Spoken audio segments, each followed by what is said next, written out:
Hey guys, it's Gunther here from Outdoorphoto, and today I'm joined by the beautiful Amarish. Hey guys, it's Gunther here from Outdoorphoto, and today I'm joined by the beautiful Al Rushe. We're going to dive into what frame rates do in terms of video quality. So check out one of the other videos, we've posted it up. We've discussed frame rates in terms of your stills photography, and now we're going to dive into how it helps your video functionality and the look and feel that you want in your image. Check it out. Hey guys, let's check it out.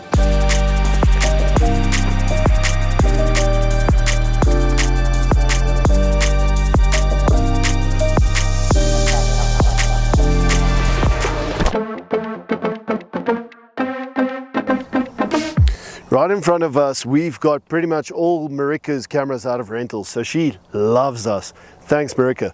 But check it out on our website, outdoorphoto.co.za. Check out the rental section. What we've got here are 4 different cameras set up differently, and they're all facing towards Al Rushe. So we want to demonstrate, we want to show you guys what the different looks and effects are, what the footage actually helps. You've got a relationship between your frames per second and your shutter speed to get that cinematic look and effect in your images. Similar to what we've set up here. Amarish is walking around with the camera on a gimbal with a neutral density filter on because there's just too much light out here. We tried to do a little bit of a sunset thing. It's been countering us in terms of too much light. So a lot of these settings are just like completely out. And I want to try and run you through the different cameras that we've got set up here. So I'm just going to point a finger in here. This camera is set up at 1/25th of a second, shooting 25 frames per second. F13. All of them are on 100 ISO. This one's set up at 50th of a second, shooting 25 frames per second at F9. This one over here is set up at 100th of a second shutter speed, f6.3, ISO 100, but it's shooting at 50 frames per second. So these two are shooting 25 frames per second, this one's doing 50, and this one we've set up at a high frame rate of 100 frames per second. It's shooting at 200th of a second, f4.5, 100 ISO. Now just to try and bring it into balance, for the guys who are sharp enough to catch, 25 frames per second, we double that in terms of your shutter speed to get the right effect that we want. Now the shutter speed we want to keep as low as possible to get that blurry effect. Even if you watch your favorite action movie, if you pause it at any moment in the movie, you'll see that the images are actually very blurry. It's to create that cinematic effect. The higher the frame rate, the more we can slowly play it back. So in terms of being in a power area, that was just too much information, so we're going to try and retract it a little bit and try and put it up in a more simpler, visible way and show it before we head back into location. So when I look at this layout, I'm going to take these cups out of the way and we're going to talk about 25p, which is played back in 1 second. You need 25 frames to get smooth video played back for the human eye, especially if you're living in South Africa. And that's the systems that we are working on shooting in PAL. So for the 25 seconds, if you've got 25 frames that you're going to shoot in 1 second, there are 25 frames, boom, and you shoot that across 1 second, that can be played back in 1 second. So that's going to give us 1 second playback. But what happens if you've got some action, you want to kind of just slow it down and create a bit more of a shot? So you've got 50 frames that you're going to photograph within a second. So 1 second of footage can then be played back smoothly across 2 seconds of playback time. So played back, that's actually going to fit across into 2 seconds of time. Easy, right? I hope this makes sense. Because if you're shooting at 100 frames per second, 1 second's footage 1 second's footage recorded at 100 frames per second, so we've got 100p here, is played back. There's your 100 frames recorded within that second, and now we're going to play that back across 4 seconds. So that means there are enough frames in that shot that you can actually slow it down into a slow motion and still have smooth footage running across for 4 seconds. So it's a minute's recording that's played across 4 minutes. You need 25 frames per second for smooth footage. So let's head back out there and see what we've got to say and shoot and see if we can give you a demonstration of what it looks like.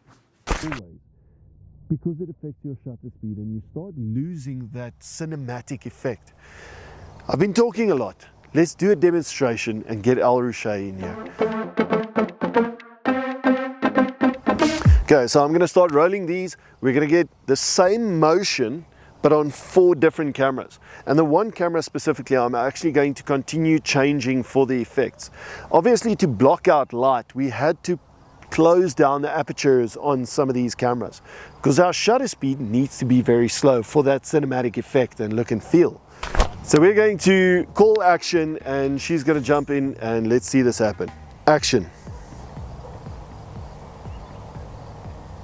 That is perfect. I'm going to stop these recordings right there and we're going to change some of the settings on this.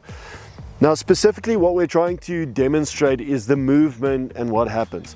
I'm going to ramp up one of the cameras to a very high shutter speed, which is actually contradicting to what the cinematic effect and look and feel is. So I'm going to drop the aperture so that we can get more light back in. We're shooting at 25 frames per second, but I'm shooting at 500th of a second on the shutter. So I'm going to hit record once again on these 2 cameras. It's 25 frames, and let's see this effect. In 3, 2, 1, action. That is perfect. We're going to put these comparisons up side by side to demonstrate exactly how it works and how that effect looks. So you want to try and keep that relation between your shutter speed and your frames per second. You need 25 frames per second for a smooth image. If you're shooting 25 frames, you're going to go to 50th of a second. So you're doubling your frame rate in terms of your shutter speed, and then it's the balance of your settings. In a real world situation, you would ideally want to use neutral density filters to block out the light because of that very slow shutter speed. And that's what we're doing in this video. So with Amarish just moving slightly closer with that camera, we're going to call action once again on Al Rouche with ND filters, low aperture, and check this action out. Action.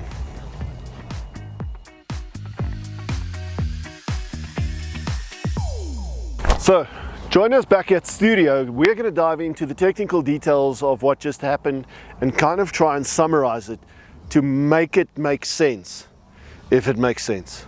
Al Rouche, thanks for joining us out here on location. I'm out. I want to draw my conclusion.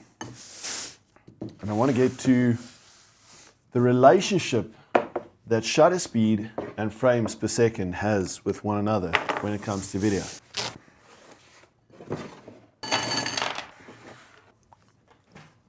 Flipping my canvas around here, I'm going to try and scribble this out in terms of my conclusion. So we need 25 frames. Oh, that's horrible. We need 25 frames per Playing back video at 25 frames per second gives you smooth playback. Recording it at higher frame rates like 50p or even 100p gives you the opportunity to play 1 second's footage back over a longer duration, giving you slow motion video. So 100p is going to give you a much slower cinematic look and feel in terms of movement, and it looks nice and satisfying. Regardless of what you're photographing, it looks cool. When we dive into this though, there is a relationship with frames per second and your shutter speed. So when you're shooting at 25p, your shutter speed in relation to that is usually double per second. So you're looking at 50th of a second shooting 25p. If you're shooting 50p, you'd want to try and get up to 100th of a second. And if you're shooting 100p, you want to go up to 200th of a second. If these relationships aren't kind of met, you end up in a situation where the effect on the video just looks strange. If you start waving your hand around or if there's any movement in the video, it just really looks odd. You want to get that cinematic look and feel. And that's specifically where we're going to demonstrate it in terms of playing back this video from 100 frames per second. When I hit playback here, you can see this video is playing back at 25p. It was shot at 100 frames per second. But in that motion, if I just guide back slightly and we go specifically to the action happening and we pause in that moment, you can have a look here at her hands right over here. You can see that's all blurry. That's part of giving you that cinematic look and feel on the footage. If that isn't done correctly, your footage just looks way more crispier, but it's not soothing. I think the Afrikaans term is hy's nie sag op die oog nie. So getting that relationship right is very, very crucial.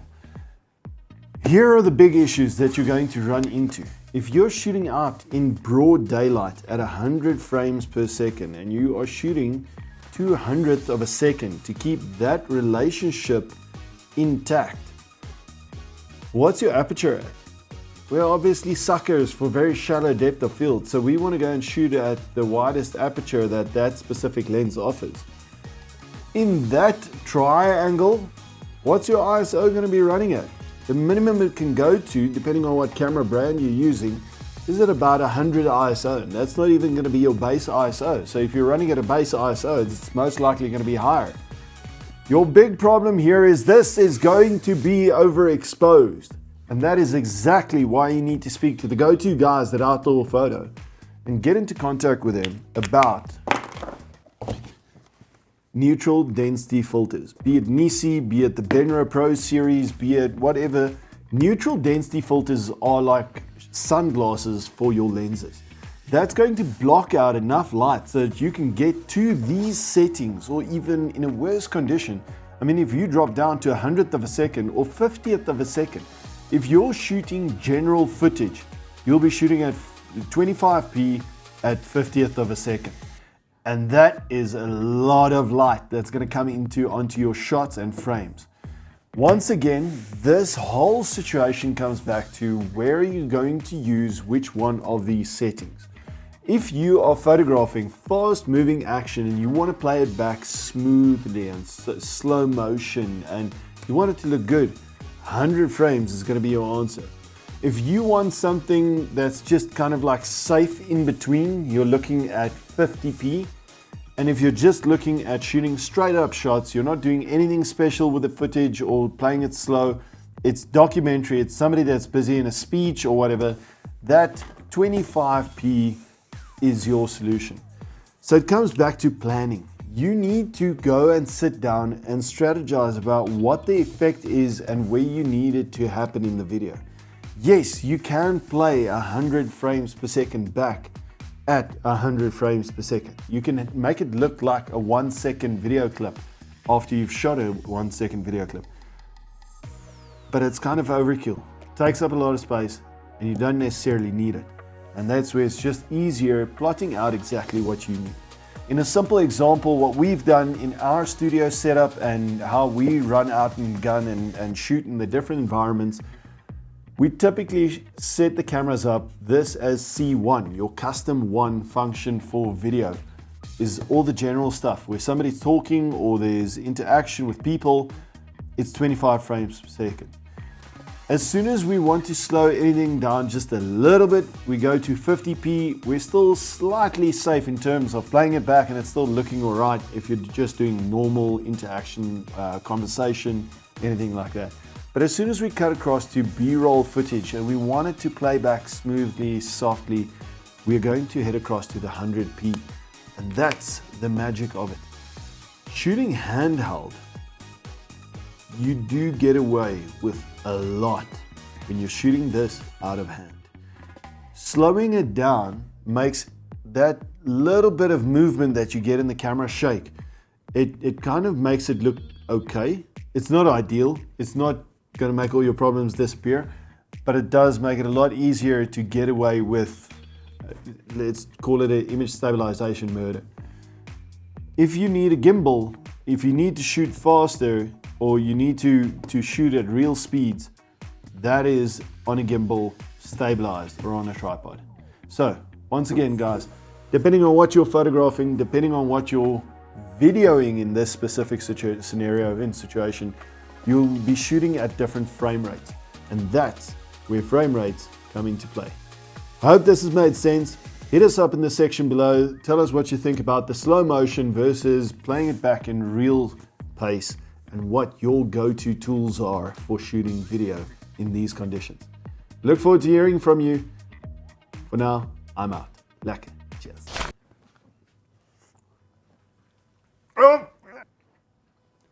Oh! Hat trick!